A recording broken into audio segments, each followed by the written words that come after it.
crisis was part and parcel of.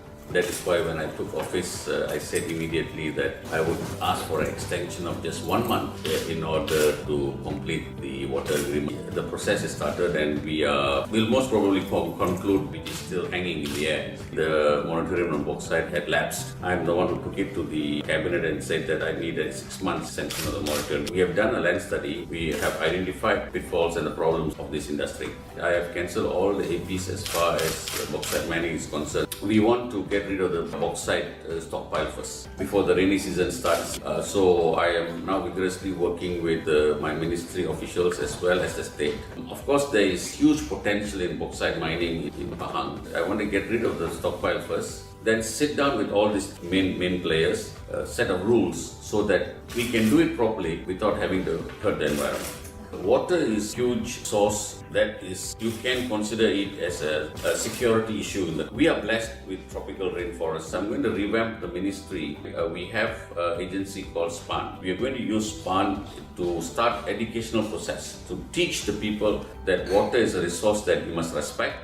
Only through education we can make them understand and bring down the usage of water and preserve the water for generations. Do rainwater harvesting.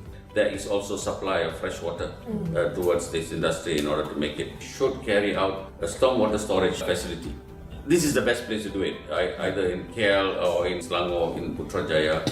So you got to have a system whereby the runoff water from these heavy showers that we have goes into one area in terms of storage, and then from there it can be directed to many other areas where the need be. There are a lot of pockets of land that is held by the federal government. So we want to work with the local government to make best use of those areas. And also emphasizing mainly to Sabah and Sarawak to conserve their forests. We have started forest inventory now.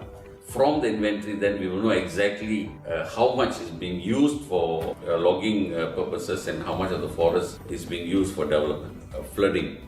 So I think we'll have to reinvent the requirements to prevent flash flooding in order to make sure that that is what's being built in order to prevent us from having flash flooding. The future planning design of areas falls within the guidelines of the DID so that in future we have a sustainable environment to live in. So there's a huge program for tiger conservation, elephant conservation as well, and also orangutan conservation. We are now developing a tapir conservation center. It is through education and then telling the people that this is the best thing to do. Have stages in which you will improve and put it into place so that in the next 20 years then you will see the effects. And of course we are evolving, we are developing, we want to do the best, but we want it to be done in the Malaysian manner so that it will jive with what we have and is acceptable by the local community as far as development is concerned. So that's the direction we have to go.